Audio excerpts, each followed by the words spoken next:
점검회의 관련해서 브리핑하고요. 한 가지 더는 스토킹 교제폭력 대응 관계부처 대책 관련해서 브리핑하겠습니다. 두 가지 하겠습니다. 네, 강유정 수석 대변인입니다. 이재명 대통령은 오늘 오전 청와대에서 제14차 국무회의 겸 제4차 비상경제점검회의를 주재했습니다. 오늘 회의에서는 중동전쟁 관련 비상국정 운영 및 대응 현황과 국민주권정부 에너지 대전환 추진 계획 등 두 건의 토의와 함께 탄소 중립 시대의 친환경 기후 금융 활성화 방안, 2026년 1분기 국정과제 추진 상황, 가업 상속 공제 실태 조사 결과 및 개선 방안, 제5차 협동조합 기본 계획, 무인기 재발 방지 및 접경 지역 평화 안전 증진 등 총 5건의 부처 보고와 2건의 협조 안건이 보고됐습니다. 이재명 대통령은 모두 발언에서 중동 전쟁의 장기화 충격에 대해 언급하면서 대외 변수와 지정학적 리스크에 취약한 우리 경제 구조를 근본부터 새롭게 개편하는 경제 산업 대전환을 위해 예상 집행의 속도를 높일 것을 당부했습니다.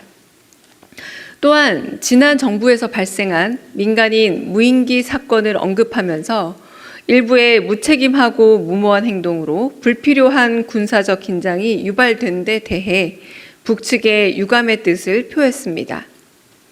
이어 유사 사례가 재발하지 않게 즉각적인 제도 개선과 함께 당장 집행 가능한 조치를 신속하게 취해달라 지시했습니다. 무인기 침투와 관련해 이 대통령이 북측에 공개적으로 유감 표명을 한 건 이번이 처음입니다.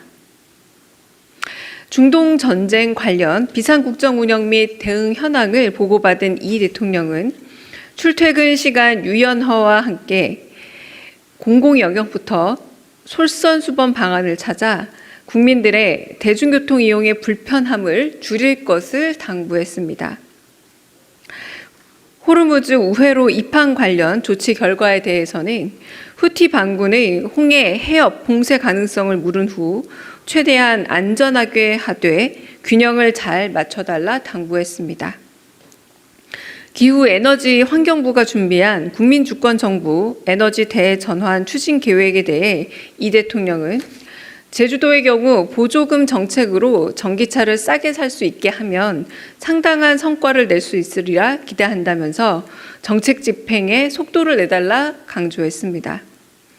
또한 허가와 심사에 너무 오랜 시간이 걸린다며 재생에너지 중심의 에너지 대전환을 위해 규제 완화 필요성도 언급했습니다. 국세청이 보고한 가업 상속 공제의 실태 조사 결과 및 개선 방안에 대해 이 대통령은 특히 주차장 운영업이 가업 상속 공제 업종에 편입된 것은 제도 도입의 취지에 맞지 않는다는 뜻을 강하게 피력했습니다. 아울러 오늘 회의에서는 2026년 1분기 국정과제 추진 상황도 보고됐습니다. 이재명 정부의 123대 국정과제는 차질 없이 추진되고 있으며 564개 실천 과제 중 89%가 정상 추진되고 있습니다. 앞으로도 이재명 정부는 성과 창출을 더욱 가속화하는 한편 국정 전반에 대한 종합 점검과 성과 확산에 집중해 국민이 체감할 수 있는 변화를 만들어 나가겠습니다. 이상입니다. 두 번째, 스토킹 교제 폭력 대응안 관련 부처 대응 대책 브리핑하겠습니다. 강유정 수석 대변인입니다.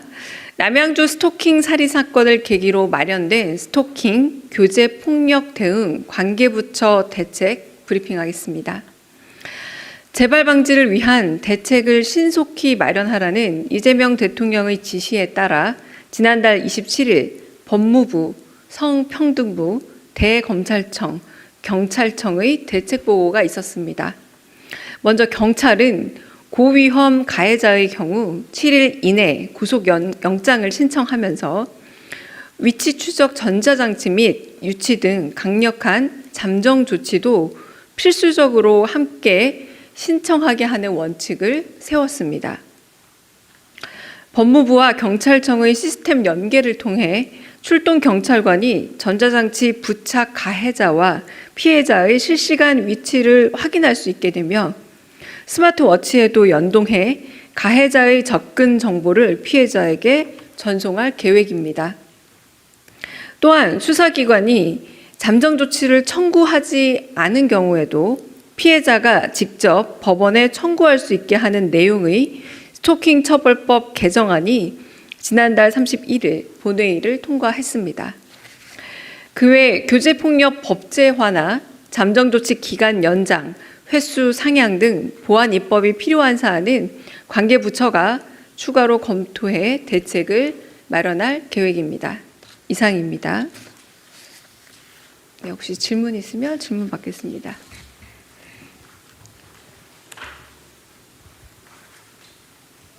네. 예, 국민일보 이동환입니다. 네. 오늘 대통령님이 대북 유감 표시를 하셨는데 이게 역대 대통령 중에 공개적으로 북한의 유감 표명한 게 처음인 것 같은데요. 이게 왜 이 시점에 대북 유감 표시를 하신 건지, 수사 결과가 나온 거 외에 다른 계기나 의미가 있는 건지 궁금합니다. 제2회 국무회의 당시 1월 20일에 모두 발언에서도 민간 소행이 드러난 상황에 남북관계에 대한 말씀을 하신 바가 있습니다. 어떤 이유로도 우리 국민의 안전을 위협하는 행위가 정당화될 수 없고 관계부처는 이번 무인기 사건과 같은 무책임한 위법 행위가 반복되지 않도록 접경지역 등에 대한 관리에 만전을 기하라. 그리고 차제에 불필요한 긴장이 고조되지 않도록 남북 사이에 최소한의 신뢰 구축 장치를 마련할 필요도 있다. 차분하게 추진해 주십시오라고 말한 바도 있고, 사실상 3.1절 기념사에도 유관된 부분, 관련되어 있는 부분에 언급이 있습니다. 이 정부의 뜻과 전혀 무관하게 벌어진 작년 무인기 침투 사건은 한반도의 평화를 위협하는 심대한 범죄 행위이자 결코 있어서는 안 될 일이었습니다. 남북이 함께 살아가는 이곳 한반도에서 긴장과 충돌을 유발하는 행위는 그 어떤 변명으로도 정당화될 수 없습니다. 다시는 이러한 일이 일어나지 않도록 철저하게 진상을 규명하고 책임을 묻고 제도적 방지 장치를 마련해 나갈 것입니다. 라고 말씀하신 바가 있습니다. 그러니까 지금 얼마 전에 진상에 대한 규명이 밝혀져서 그 TF에서 발표도 있지 않았습니까? 그래서 진상을 규명하고 그리고 책임을 묻고 제도적 방지 장치를 마련해 나가는 과정에서 처음으로 공개적으로 유감을 표명했다라고 말할 수 있을 듯합니다. 네. 다른 질문도 있으실까요? 네. 네, 안녕하세요, 대표님. SBS BG의 김한진입니다.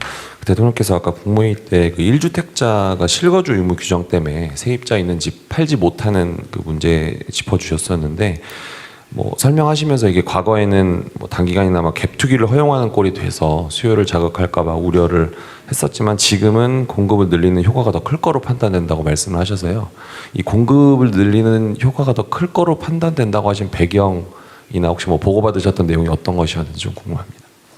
저희도 좀 공식적인 대답을 좀 마련 중이긴 합니다만 그 부분은 5월 9일에 양도세 중과 유예를 종료함에 있어서 1주택자들이 세입자가 있는 경우에 혹여나 토지거래 허가 신고를 못한다라던가 어떤 부작용이 있을 거라면 그런 부분에서 건전한 매매 의향 그리고 매물을 내놓고 거래할 의향이 있는 그런 상황에 있는 분들에 대해서 좀 더 고려해 봐야 되지 않겠냐라는 언급으로 들립니다. 좀 더 자세한 답은 제가 좀 더 국토비서관 쪽에서 논의해서 답을 다시 드리도록 하겠습니다. 공지를 드리던가 피지로 다시 배포를 하겠습니다. 네.